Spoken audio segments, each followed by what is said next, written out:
Good. Hi there, everyone, and welcome to the Miss Canada Glow Productions Facebook Live page. My name is Maya Santa Ana Pilar, and you are watching us live on our Miss Canada Glow Productions Facebook channel. It's been a while since I haven't done this. So I am joined by our MCGP Queens and also a special guest. And tonight's topic is so important because it's something that we should discuss on because it's been happening since COVID happened, and it's very important to know that everybody's affected by systematic racism. So I'm going to introduce to you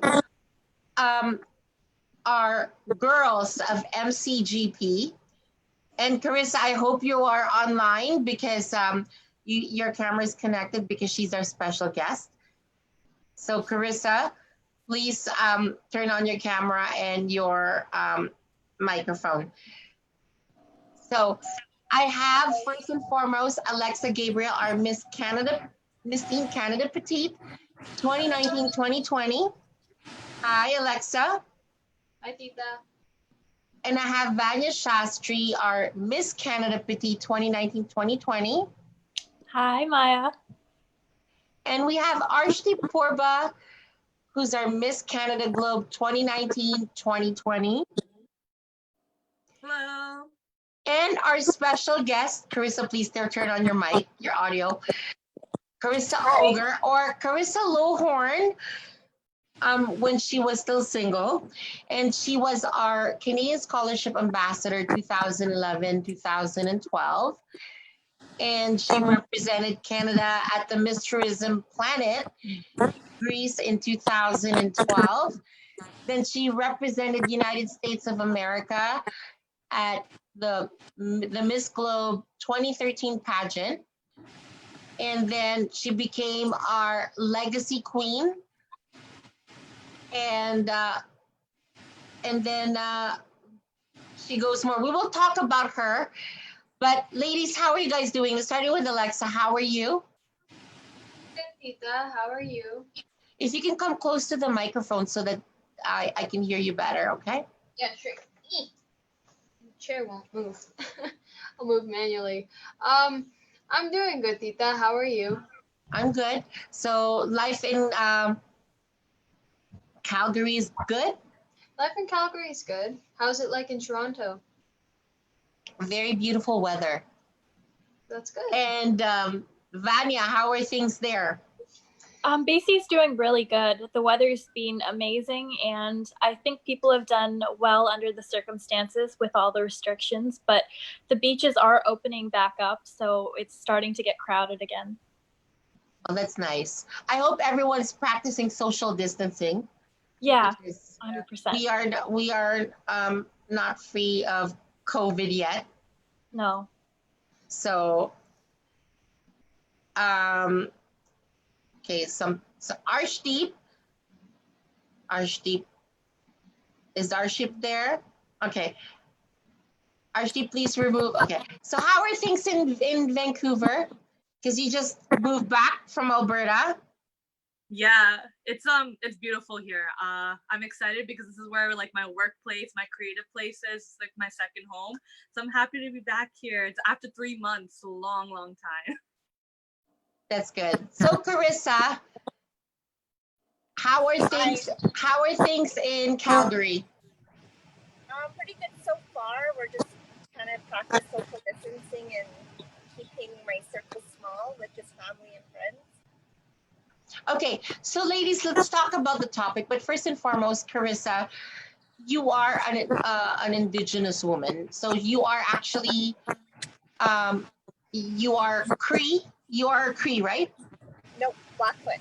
Blackfoot. Okay, so, but I know Blackfoot and Cree are like kind of like.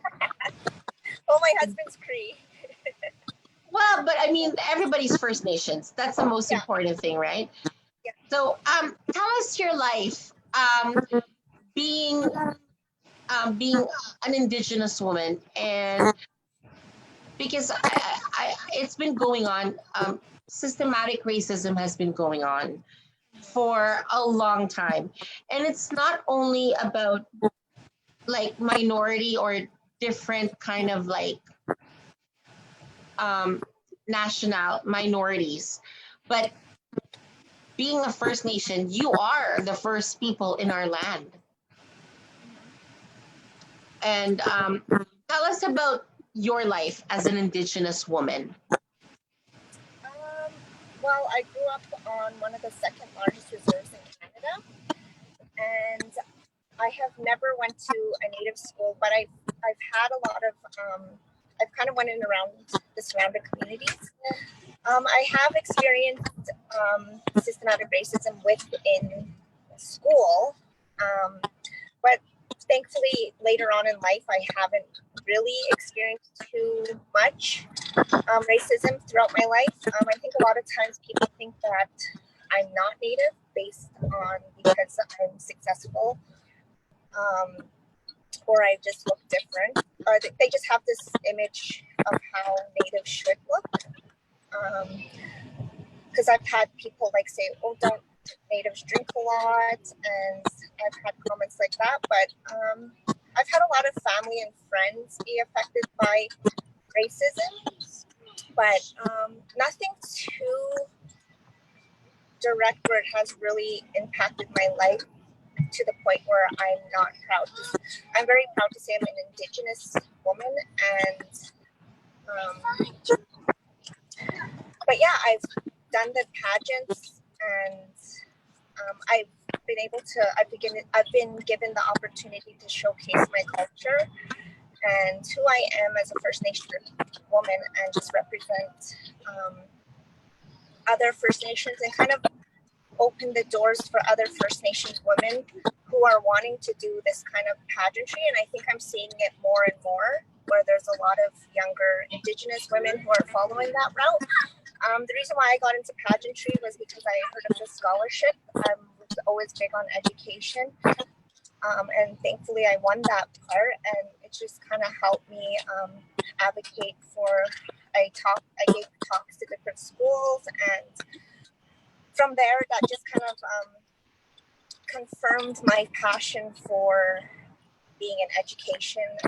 I got my first degree when I was participating in all these pageants. So when I first started, I was working, I was going to school, and I was also doing a lot of fundraising for my pageantry. For a lot of my international trips, there are a lot of preparation. And I remember because when you competed for Miss, she's like from one pageant, because we sent her to Greece, and then she's like already, she traveled at Miss Globe with a backpack.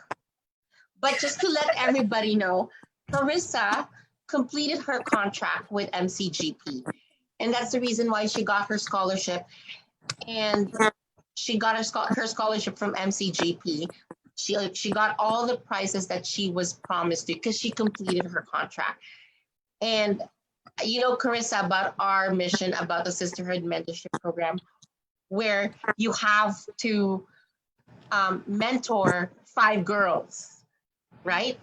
And she did 2 pageants with MCGP. So she basically did that and completed her requirements. And from there, you got her scholarship.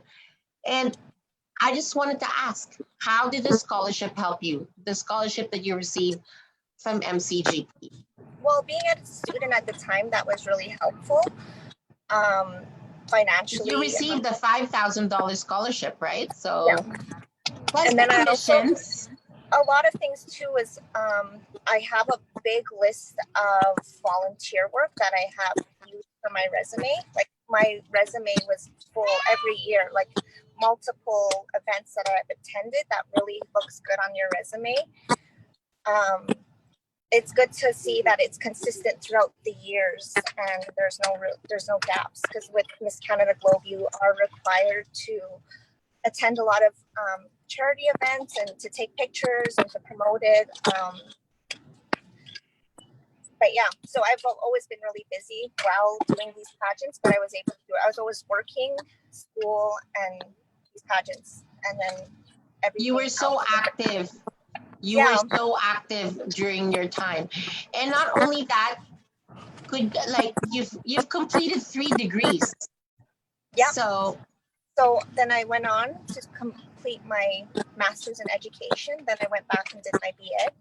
And I'm now a teacher. I got hired to work on the second largest reserve in Canada, where I'll be working with other Indigenous students directly. I'm not too sure what grade I'm going to be teaching, but I'll be working as a teacher and hopefully one day become a leader. I could be a leader in education one day once I get the experience. But a lot of it was pageantry really helped me with my interpersonal skills. It's helped me with public speaking and interviewing. Like, they teach you how to talk and how to enter a room and have presence, and it just taught me so much about myself and kind of helped me with my confidence levels and being confident in everything that I do. I hear a Dr. Carrissa Auger in the future. Yeah, that's what my husband. Yeah, I think I will do it, but right now I'm just kind of giving myself a break because I've been going nonstop. Within the past 4 years, I've had 2 children. I did 1 pageant, and I completed 2 degrees in the span of 4 years. So I was just thinking, like, in our culture, everything works in pairs. So I was kind of just relating that back to my teachings, and I was like, wow, I've accomplished a lot of things in the span of 4 years, and this is going into my next chapter where I'll be teaching and actually putting all my skills, everything that I've learned into school, into practice.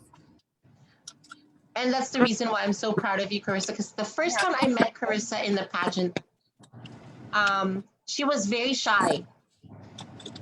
And the word, it's so limited. The word that comes out of her mouth was so limited.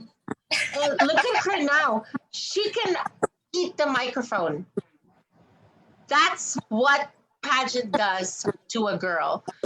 And I mean, Alexa, Vanya, and Arsh, because you are part of this discussion, I want you to learn something from what Carrissa does. And if you have any questions, feel free to ask her, because she is also part of the sisterhood of MCGP.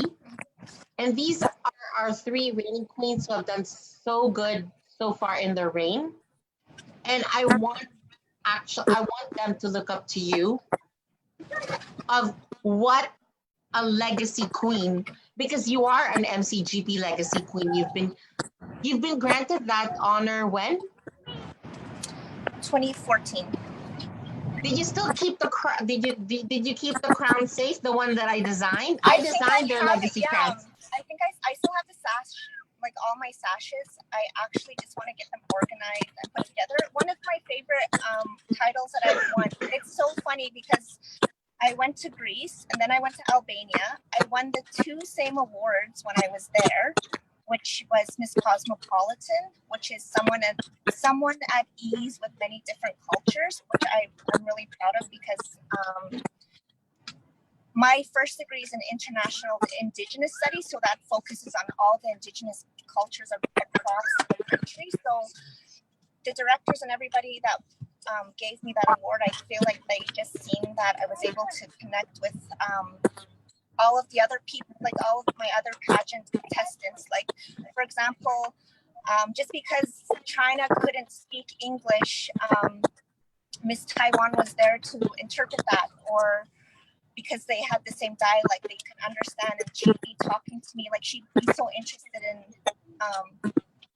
where I came from, and she'd be asking me questions. But whereas some other girls wouldn't necessarily take that step, well, they think, oh, well, she doesn't speak English, so I shouldn't really talk to her. But I used to try and communicate with all the other girls that from a different language in other ways, like sign language, or like trying to explain. There was usually interpreters, someone with them who spoke English, because English is an international language. So those 2 awards were really, it was just kind of weird because when I was in Albania, they called me for the same award that I won in Greece. like Miss Cosmopolitan, and I was like, wow, that must be something, one of my characteristics that stand out the most. Maybe because being from a multicultural country, that's just something that I'm used to, I guess. Yeah. So, and again, being Miss Cosmopolitan, it requires a personality, you know, like a personality that is very open to that kind of thing where you really have to be out there and outspoken and be ready to be out there as a friendly person. So Alexa, we lost Arshdeep. I hope Arshdeep goes back. Do you have any questions so far to Carrissa? I don't have any questions yet, but if I do, I'll ask. Okay, Vanya, I've seen your post lately in regards to systematic racism. So would you like to ask something that to Carrissa? Because I've seen you talking about it a lot on your Facebook page. Yeah. I think I just wanted to, I know you touched on this a little bit before, but did you ever feel held back because of where you came from, or the kind of expectations or the stereotypes that were set to your background? Like you said, people assume, you know, natives are always drunk or they're not hardworking. no, because I came from a very strong line of people in my life, especially my grandmother, who was only in residential for 3 years, which it didn't really affect her, whereas it would have affected someone who was in residential school for like 10 years. So I feel like that just made me stronger, and because I know who I am, identity is something that's really big for me. Well, for anybody, if you know who you are and where you come from and where your ancestors been, and they had a tough upbringing, that just gives me much more strength. And especially in my culture, I have a lot of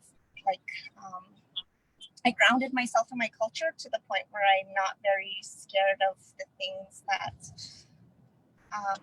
just kind of getting over my fears and being confident, because I think that played pretty much identity has played a huge role in my life, knowing where I come from. But people that don't know who they are and where they come from, they can tend to be a little bit lost and a little bit more confident in themselves. And that's why it's really important that you get to know who you are and you know your history.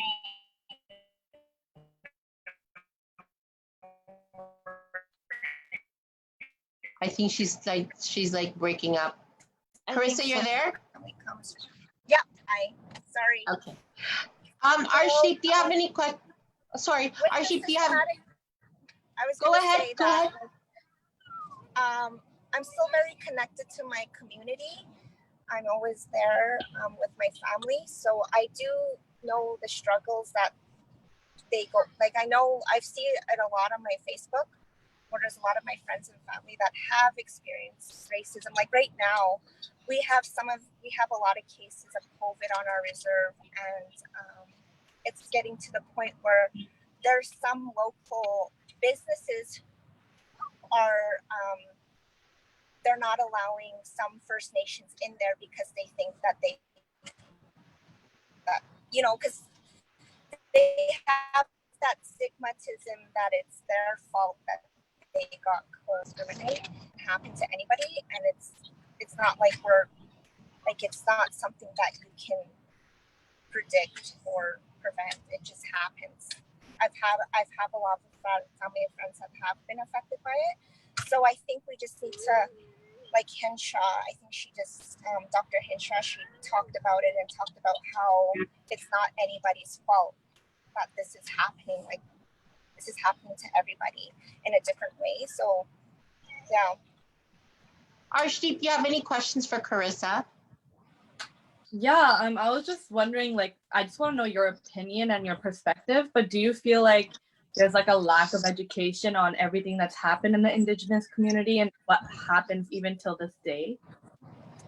Yeah, because a lot of what happened to Indigenous peoples in residential schools is really downplayed. especially within the education system. They don't talk about the brutalities that actually happened. So a lot of it's downplayed with the stories that have happened. And I think these stories are age appropriate as well. You have to, when you're as an educator, you have to set it an age and appropriate content. So that could be tricky. So I think now with the Truth and Reconciliation, the TRC, they're trying to bring more of the history into the schools, because I do know that a lot of people, like a lot of non-Indigenous people, do not know about the histories of residential school, and a lot of times I find myself educating others on it. And that's really sad because, you know, I know for a fact that a lot of people, and I don't want to be, I'm not saying any racist things in here, but if someone wants to correct me, please do so. The Indigenous children, when they enter the Indigenous school or the residential school, it's based on what the white men, they call white men, settlers, of what kind of education they want, on the views of the white or Caucasian people. And I feel that is sad because that is why a lot of the Indigenous kids are struggling, because they are actually kind of like losing their culture. Am I correct, Carrissa? Because I saw this on a documentary series called My America by Lisa Ling, and it taught me a lot. So I don't know, is that the situation that's been happening? Well, the effects of it, like myself, because the language has been lost, and like my grandmother speaks it still. She teaches it at the U of C actually, and a lot of people, like the ones that did know how to speak Blackfoot, they didn't really teach it to their kids, which is our generation, because they were scared. They wanted them to learn English, and they didn't want them to have such a hard life. Knowing, and because they were always feared into, like in residential school, they were taught not to speak their language and their culture. I think myself, I don't speak my language, but my grandmother does, and I think that's where it has been lost. Because a lot of people my age don't know the language. In my But you can dance. You can dance your culture. I see most. We know our culture, through sun dances and ceremonies. We still do have a lot of that. We're trying to revive a lot of the language and the culture through education now. Like the school that I'm working in, I know for a fact that they speak the prayer. It's just getting the foundation of it going. That we're trying to revive it through. There's apps like through iTunes that you can get to teach children how to speak the language and learn little different things about the culture. There's societies that we have every year, ceremonies that we have every year that still go on to this day, that help people, that anybody that's interested, they can, I don't know if they're kind of like societies, but there's different ways to go in about it. But yeah, I would say it definitely has an impact on language and culture. And just to get everybody know, sorry for cutting you off because I don't want to lose that train of thought. A lot of the people, Indigenous community, have a high sickness of diabetes and high blood pressure, high cholesterol. Because why? Because the white men gives them all these processed food for them to have, and they want them to remove the skills of hunting, which gives them natural foods. Not if you've seen the diet of the Indigenous people before, it's so healthy. Everything's natural because they believe in the nature. They are entwined with the nature. So they hunt so they can have fresh food and the actual leather they use it for their clothes, and they believe in like natural organic vegetables and stuff like that. And that is the culture that I believe should go, like, that they should maintain. But because of the the the, the Caucasian government tries to remove that away from them, and that's why a lot of them are dying of heart disease, high cholesterol, and diabetes. So Yeah, I was gonna say that like there's certain things that we like. For example, like beef isn't natural to Canada. Pig, well, I don't know. Like there's just different foods. It's just a different diet that we used to have, and a lot of the foods now have a lot of GMOs and steroids, and I think that's affecting everybody in general. Like even all of the wheats and like the stuff that they're putting in bread is making everyone get sick from like celiac disease, and like I think it's just affecting Canadians as a whole. But another thing too is water. First Nations Reserve don't have the best quality of water. That's just something that isn't a priority for Canada, I guess. But a lot of these First Nations people, they don't have good drinking water, and I think that too plays a big contribution to and health. I want all our queens to be aware of this, because I want them to use this as their platform. Hopefully, ladies, you're learning something from what Carissa's describing, because right now you are the reigning queens, and you have that power to actually bring education to all people of Canada. And I'm so proud of Carrissa talking about this, because as I mentioned earlier, before we did this live interview, we have a current person in the roster who is experiencing depression because of the life in the residence. She's experiencing, because people in her community are experiencing substance abuse and alcoholism, and no matter how she tries to get out of that, it just feels like there's nowhere to go. And I've known that from a lot of our indigenous pageant sisters, because the opportunity has been taken away from them, and they're basically are like forced to be in the residential area where they cannot. There's not a lot of jobs. There's not a lot of community support, and the government thinks that, okay, yeah, we're gonna give them food, we're gonna give them this financial support, but that's not enough. They need programs to build and show more of their culture, so that the indigenous people can grow. And I'm so proud of Carrissa, because she went out of the residential area to actually get herself out there and see the world.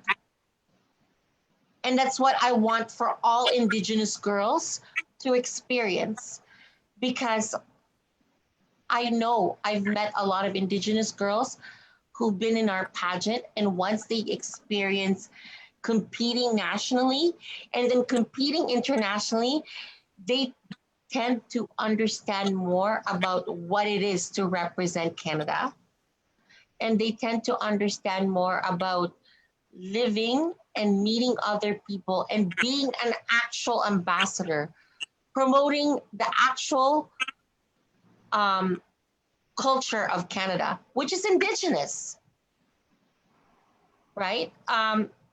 So I am always an advocate for Aboriginal women, because all the things that they're experiencing, such as younger girls being abused, sexually abused, physically abused by men because of alcohol abuse and substance abuse. They get depressed and then they end up being young moms. Then even that, they get into depression and then it leads to suicidal moments. I don't know, Carrissa, am I saying things right about this? I know for a fact, and I'm experiencing it right now, to some of our indigenous girls. Yeah, I think that being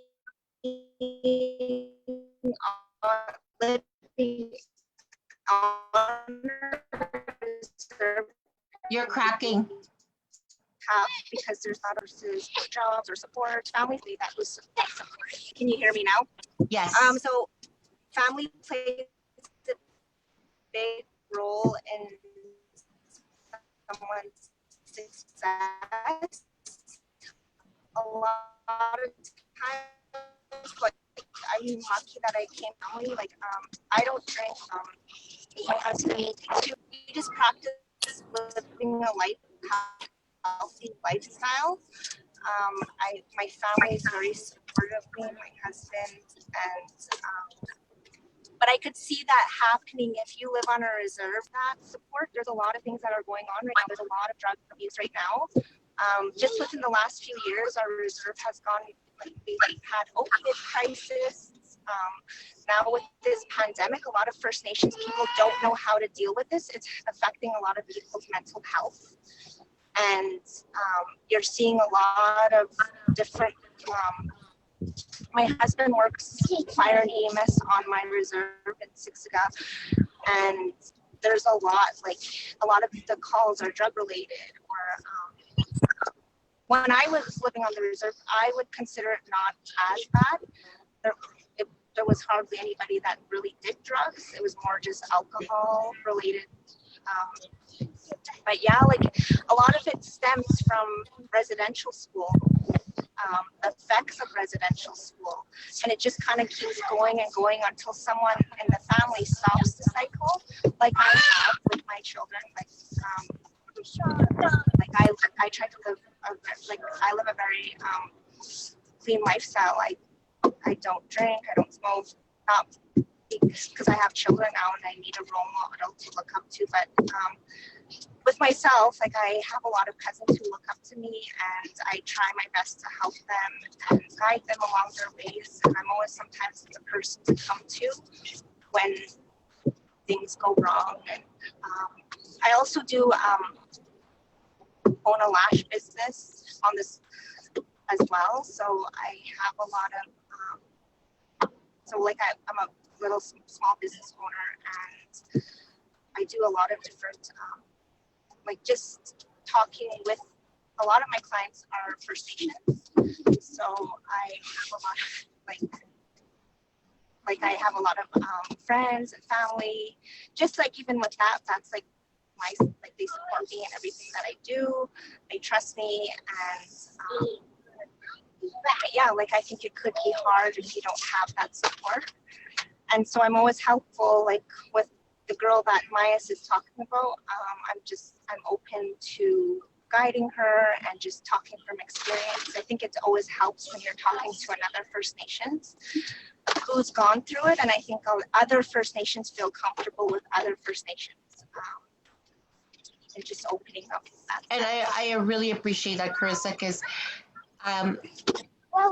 I know what you've been through, and I know all your achievements. And just by listening to you right now, just makes me cry, because I am so proud of the woman you've become. So, and I'm so proud of you, and I just pray that the Lord will use you more for all your talents and be a blessing for others. And you are still a blessing for others. And I'm just so proud of the woman that you have become. So Carrissa, again, for taking this opportunity to mentor our one of our reigning girls means a lot, so much.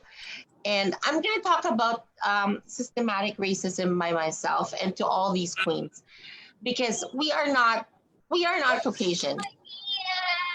Alexa is actually half Filipina, half Canadian. Vanya, well, we're all Canadians, but like of Caucasian background. Vanya is actually Indian descent, and Arshdeep is also East Indian descent. I am half Filipina, half Italian, and I experience racism all the time. Why? Because I am a minority leading a Canadian pageant organization. And I've experienced racism from some of our parents, of our contestants, especially from some areas that they don't have a lot of multicultural identity. And I can name them from Newfoundland. I can name also from some parts of Alberta, some parts of Saskatchewan, where we get calls. We get even calls of someone called my staff a chink from one of the moms. And mostly they would say, oh, I am a daughter of a farmer. One mom, Caucasian, said to one of my sons, I am a daughter of a white farmer, and you will listen to what I say, and you will do as what I say. And that was one of the statements that was said. One of the, not statements, but actual saying that she said to one of our staff. I, for a fact, some of my fellow pageant directors that are in competition with me have said nasty words about me being a minority and puts confusion to other pageant contestants, saying that you might not want to trust a minority holding a Canadian organization because she will not give a fair treatment to us Caucasians. So why do people need to make that kind of statement and put color segregation to everybody? Because I lived in a moment, I was born here in Canada, raised, seeing no color. But since I became part of the pageant industry, that's what people had instilled in my mind and in my heart, that I am different because of the color of my skin and because of my ethnicity. Arshdeep, being an Indian Canadian, how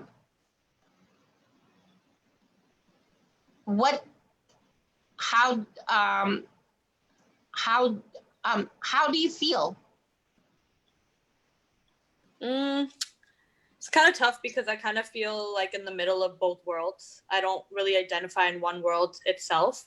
And I think winning this title kind of brought a lot of racism as well. It's like, how can an Indian be Miss Canada Globe? And I'm like, I was born in Canada. But it's kind of put me in a spot where it's like, you have to just empower yourself and be proud of who you are and where your roots come from, because your roots are literally your story in your everyday life, and just to own it and to make your people proud and to always be a good role model, because I know a lot of cultures and a lot of racism stems from these stereotypes that media puts out there. And I think if you can be a good role model and show to the world you're just a human, and what you stand for is all your right values and beliefs, I think you can change the world just by doing that.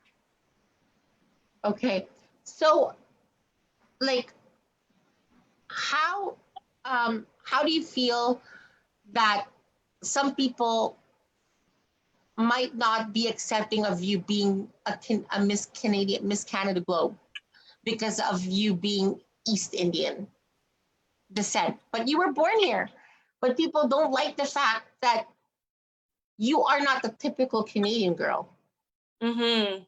Well, for me, it's like I've dealt with a lot of trying to fit in, trying to change who I am so I can belong. Because first of all, I'm Indian, and then second of all, my family's Christian. So it's always like that been put into smaller groups. But with this now, I'm finally at a point in my life where I'm like, I'm not gonna change for anyone. I think some people are just not educated on, like, a lot of people are not educated on indigenous community. A lot of people are not educated on our history of us being minorities in Canada.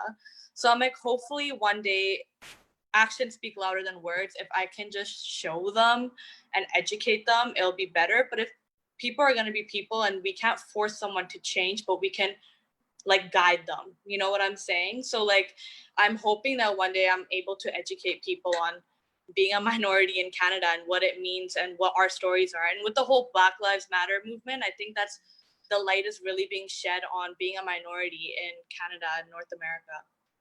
And you actually participated in one of the protests.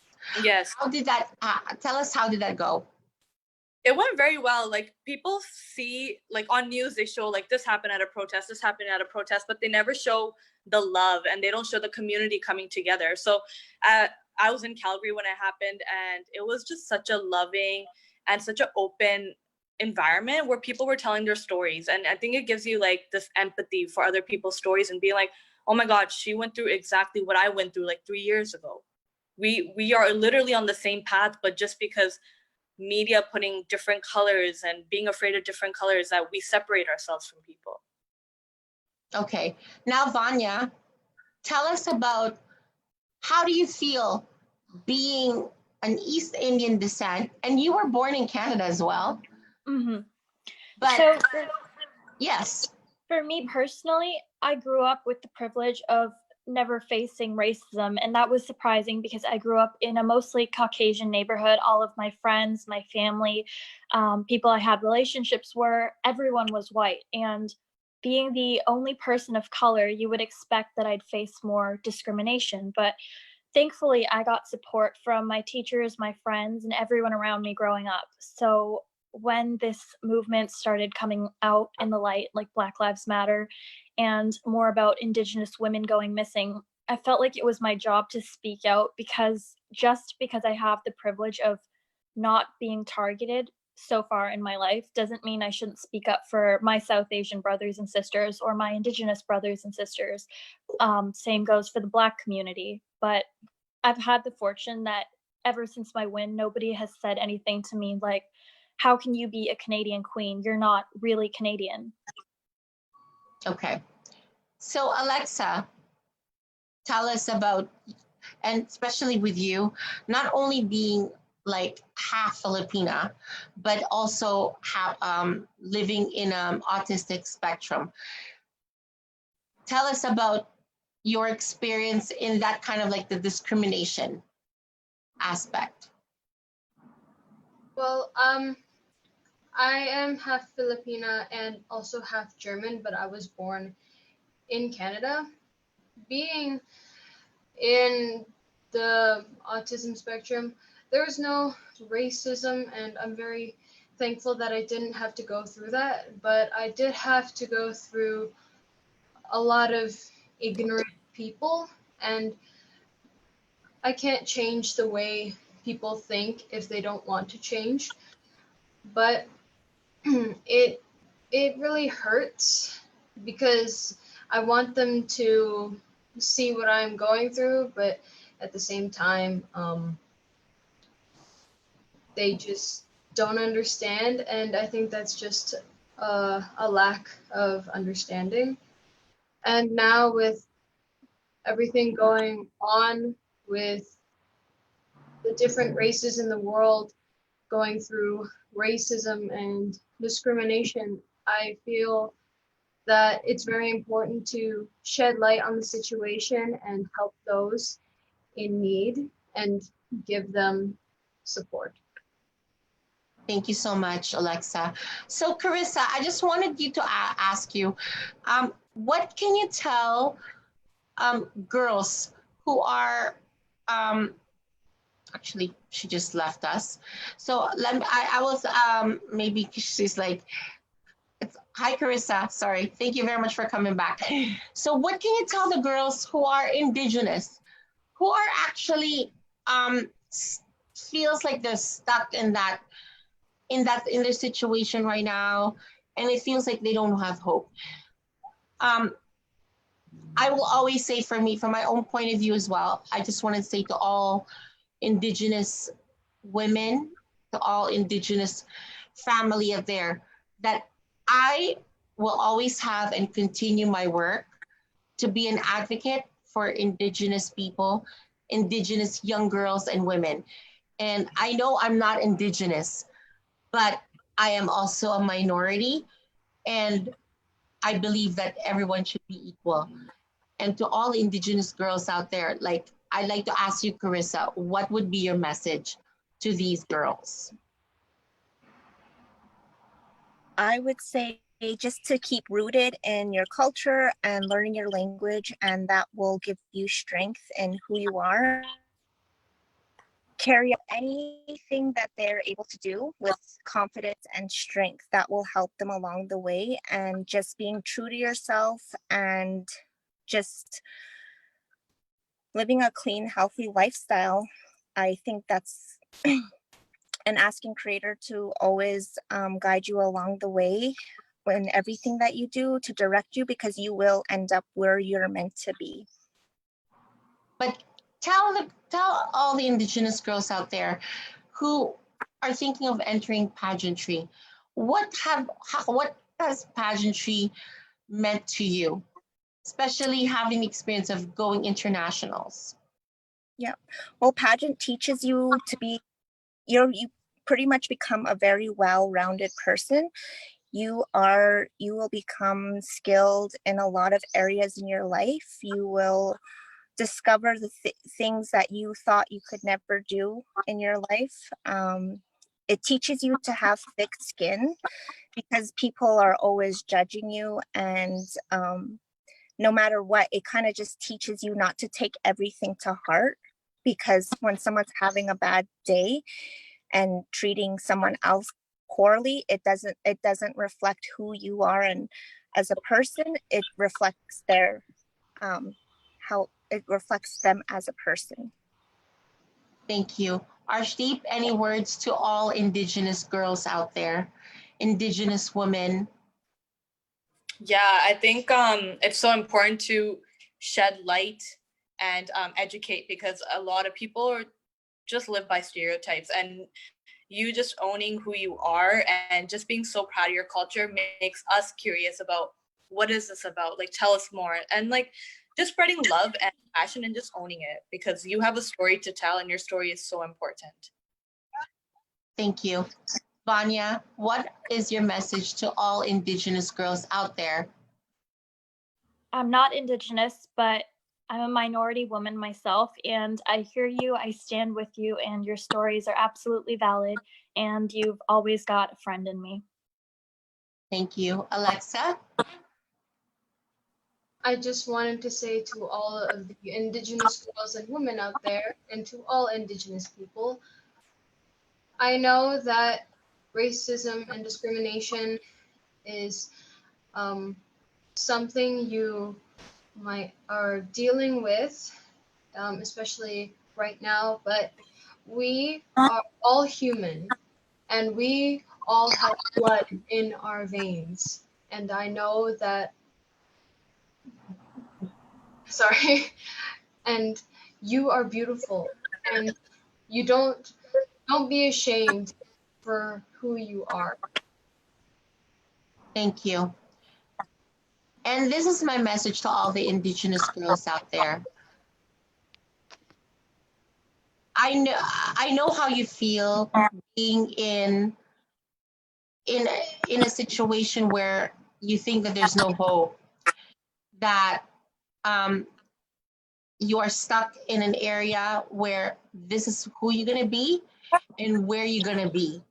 But you don't have to feel that way, because you can always spread your wings and go out of your area, go out of your residence, so that you can see the world. Because with that experience, going out of your comfort zone and learning the world, you are able to create a better future for you and your community.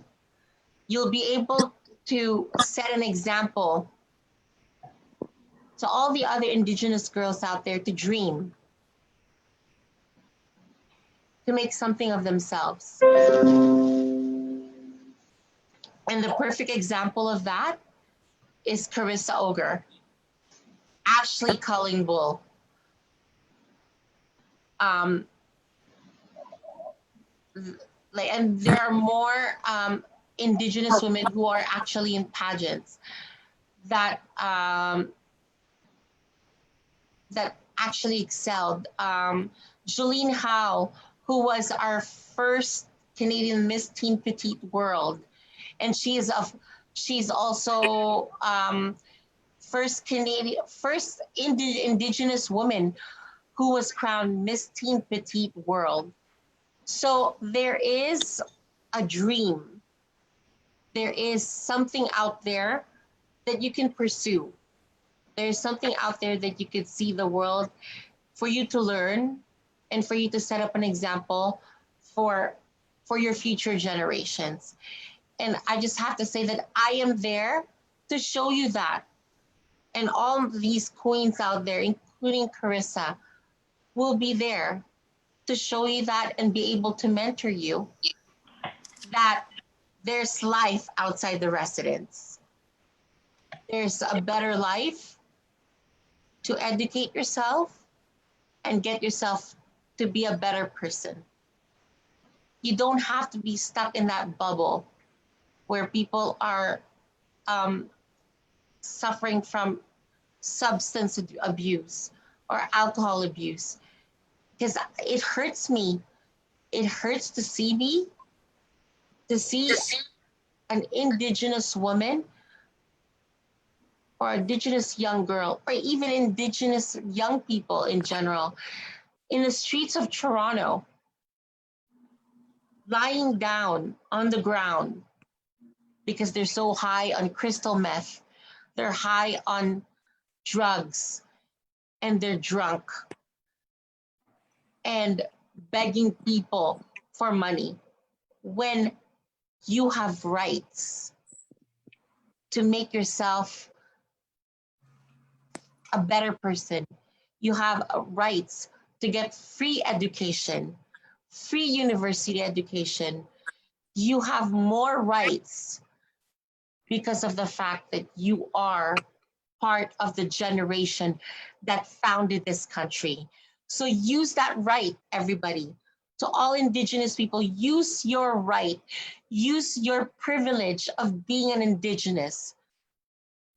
Go to school, learn the importance of being educated, because that can get you a better life. Carrissa Auger has 3 degrees and is a teacher. And I'm just so proud of what she has become. And I want to have everybody, all the Indigenous people, who have the same opportunity and use that opportunity so that you can get your future generations to have a better life, that you don't have to be stuck in a residential area where there's nothing to look forward to. And that's why people get depressed. You can be a hero for your future generations.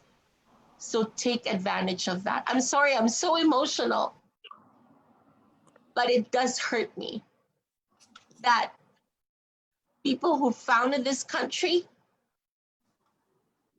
are not getting what they deserve. And when I see Caucasian people disrespecting them and using force on them, like what happened to the chief in Alberta, they don't deserve that, because they are the founders of this country. And if it wasn't for them, we wouldn't have the country that we call and love Canada, that we love so much and enjoy all the benefits of being a democratic and free people, in expense of their own lives and their own culture, and losing their own personality and culture and benefits of being a true Canadian. And I just want to say this to everybody. I will always stand up for the rights of Indigenous people because they deserve it. And no one has the right to take all these rights away from them, including the police, including the government, and including big corporations who are abusing all the minority, not only Indigenous people, but minority people. Because these minority people work 10 times harder than a Caucasian person. For what? To improve the economy of our country. And our economy is running on the efforts, the blood and sweat of all the minority people. So these minority people should be respected, should be given what they deserve for putting blood, sweat, and tears so that we can enjoy the country that we have called Canada. And I just want to say, Carrissa, thank you so much for being our inspiration. And I ask you to continue to inspire others. I'm sorry, I'm so emotional, and I kept this quiet for so long because I know I might hurt, or I might how can I say that? Some people might not like, sensitive subject. Might not want to like what they hear from me, but this is reality. And Canada is made up of all cultures, and it is the immigrant nation. So Carrissa, first and foremost, again, us Canadians would like to thank you and all your tribes and all your generations of people. Because if it wasn't for you and your ancestry and all the people in your generation and your past generation, we wouldn't be enjoying this land, what we call Canada right now. So thank you once again. Yeah, thank you for the acknowledgement, and thank you for having me and the advocating you do for First Nations girls. That's really amazing. And yeah, thank you for having me. Thank you for having me to share my story and to showcase my culture across the world. And for supporting me along the way. And it was really nice hearing from you. We haven't kept in contact because we've been busy, but I've been seeing a lot of the wonderful work you have been doing on Facebook and through my pageant sisters. And thank you. And remember, Carrissa, you are one of the people that made what MCGP is all about. So you're part of this tradition. I just wanted you to know that. And again, thank you again for taking the responsibility of being a mentor for this girl and also for all other Indigenous girls, because I know how they feel being comfortable with someone of their own. So I would really appreciate that, Carrissa. Arshdeep, Vanya, Alexa, thank you for being with us and being part of this discussion. And this discussion is not only about for Carrissa, but it's about you, Arshdeep, you, Vanya, you, Alexa, and it's also for me, because we are all what Canada is all about. So please remember that we are what Canada is. We are the nation that makes this great nation of Canada all about, and something that people look after and are jealous of, because we are the people of Canada. So thank you again for joining me. Thank you. Thank you so much, Carrissa. Right. Thank you, Carrissa. And to all, thank you, Carrissa. And thank you, Vanya. Thank you, Arshdeep. And I hope that Carrissa will inspire you, all you girls, and all the national queens of MCGP, because Carissa's story is not only a story for herself, but a success story of MCGP, and it's a success story of what a Canadian woman is all about. So thank you, ladies. I love you all. And to Love you all too, our Maya. viewers Thank today, you. thank you so much for joining us. Have yourself a wonderful evening. And again, Miss Canada Glow Productions, a symbol of true Canadian beauty, your pageant with a heart. Thank you.